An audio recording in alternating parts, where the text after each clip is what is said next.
Dotun was a fine young man who was happy-going, hardworking, caring, and who loved to make new friends.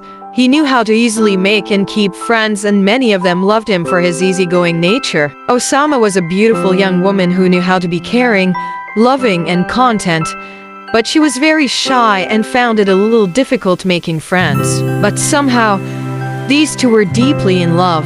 They had known each other since their nice sea days and became very close friends. Although Dotun had wanted more than just friendship at that time, Osama refused due to rumors she heard of him from his own roommate. It later turned out that the roommate spread those rumors because he had wanted Osama for himself and didn't want anyone to come between them. But as fate would have it, after Osama found out that the negative rumors were all false, they started a very real and lovely relationship about 4 years later. Osama confessed that it was her best relationship ever. Dotun was very happy about her confession because he felt the same way. The chemistry between them was so strong and so tight. As things blossomed between them, even though Dotun was out of the country, they kept communication very open through long hours of audio and video calls. They would talk and laugh into the night before either of them slept.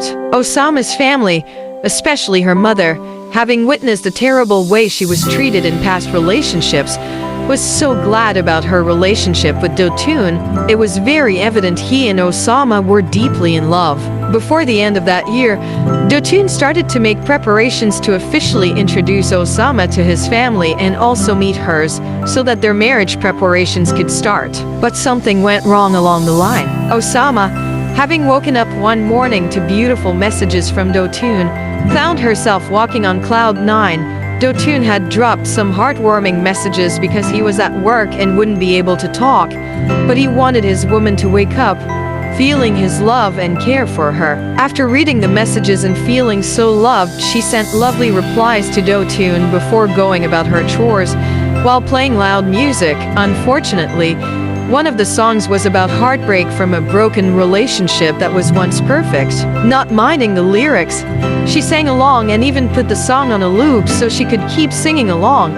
She did this because, as one who studied music in school, she loved the succession of chords, how the singer applied minor notes, and how she pronounced each word. It was a superb combination. Osama was so in love and in tune with this music that she didn't stop singing it, word for word, melody for melody, and even humming the instrumental lines. She poured all of her feelings and soul into the music. 2 weeks later, she woke up from sleep to see a WhatsApp voice note from Dotun.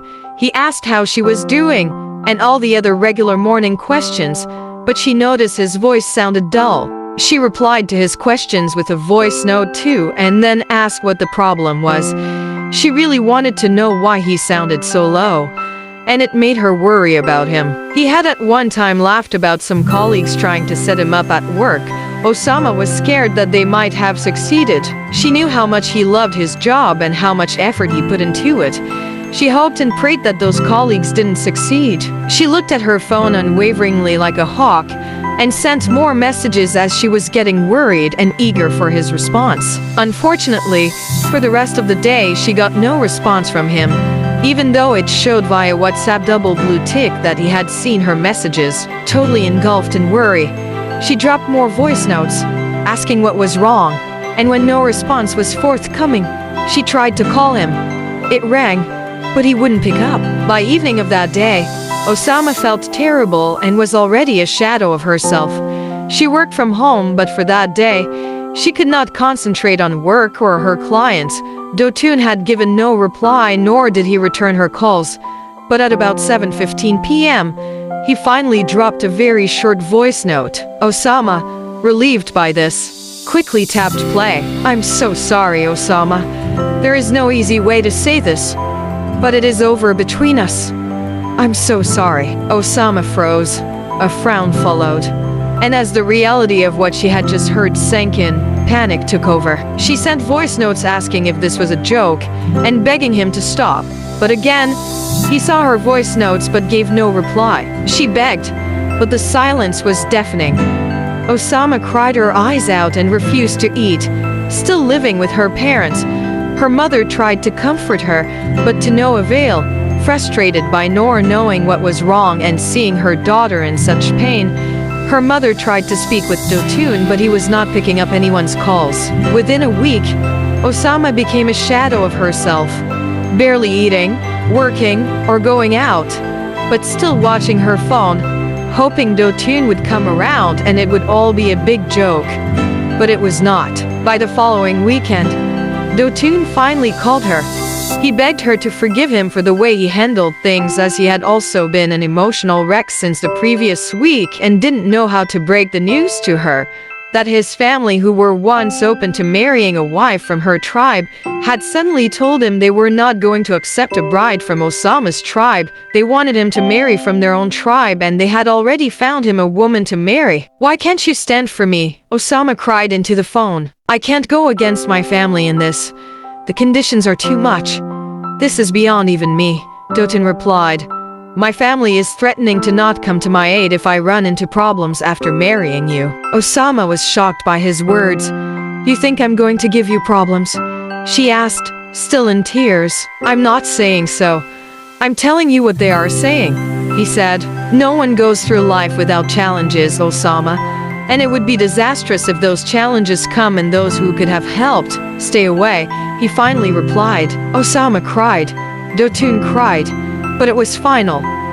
There was no coming back from this. To limit the pain his family decisions had caused her, and to try to get himself together, Dotun decided it was best to cut off from Osama. She spent the following month at her aunt's place, as she really wanted to clear her head and get herself back. Being at home made her remember Dotun too much. However, she couldn't stop looking through their old photos and chats, but as the days progressed, she very slowly moved on, while still hoping that Dotun would somehow come back for her. 6 months later, Dotun was happily married to the woman his family brought him. Osama's hopes of him ever coming back to her was crushed. She resigned to the situation and started to work on her healing, but it was a very slow process, while Dotun seemed to have moved on so fast. One morning, about 12 months later, she was working on a writing project for a client that required lots of research on energy and human capacity.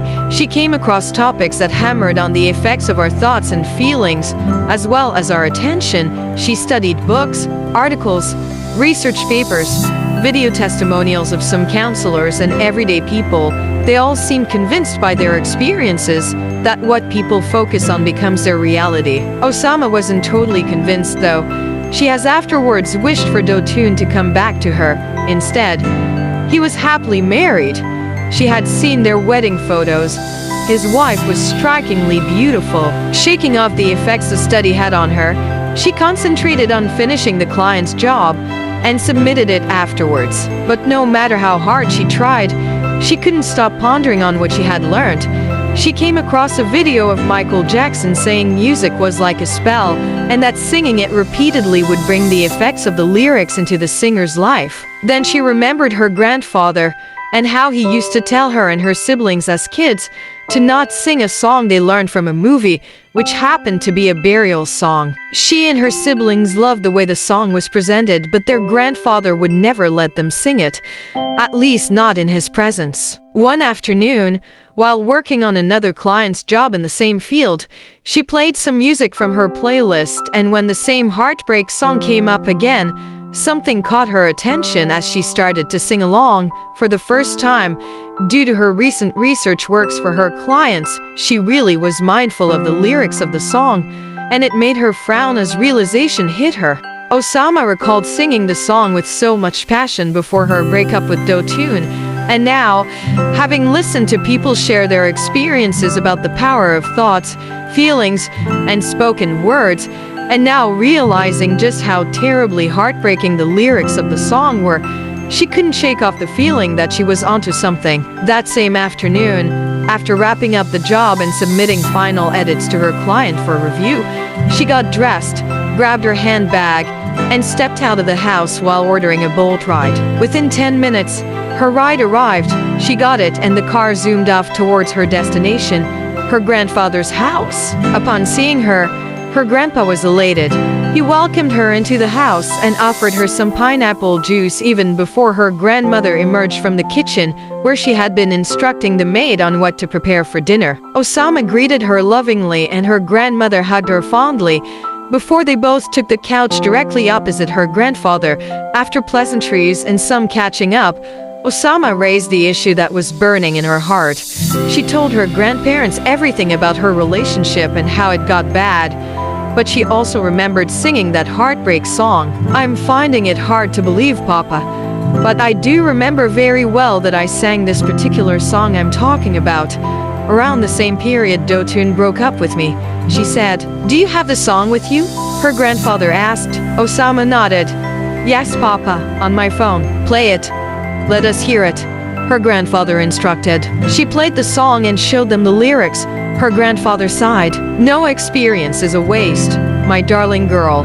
What you didn't learn from instructions, you learn through experience. If you sang what I'm listening to right now with so much passion, the same passion I hear in the voice of the singer, then yes, you brought this on yourself. Even without so much passion, this will still happen, let alone when such intense passion is applied. It's unfortunate you lost such a fine young man, but there is room to improve," he said, smiling warmly at her. Osama sighed, almost in defeat. "How can I improve, Papa?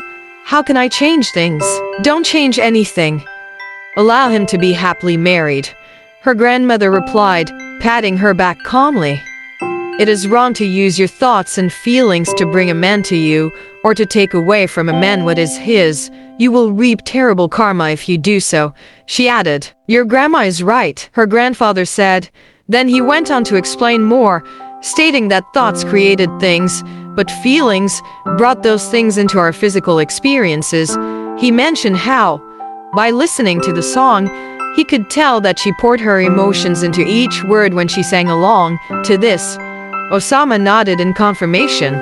After a long talk on the subject matter, Osama was determined to prove this again.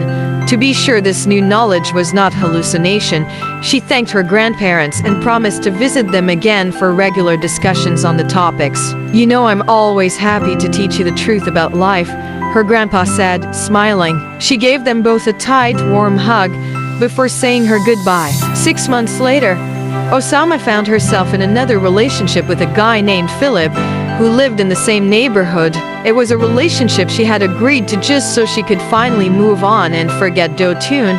But as the weeks went by, she realized she was really falling in love with Philip. Their relationship could not be compared to what she had with Dotun, but she was willing to go along and make it work. However, one Saturday morning, while she attended to her vegetable garden, she opened her music playlist and played some songs to keep her going. 30 minutes in, the same Heartbreak song that she came to suspect as the reason for her failed relationship with Dotun came up again. She was reluctant to sing along, but on second thought, she decided to try it out as an experiment. She sang along again, so much in love with the composition of the music and how each word was pronounced. Carried away, she poured herself into the music. After that incident, she watched things between her and Philip.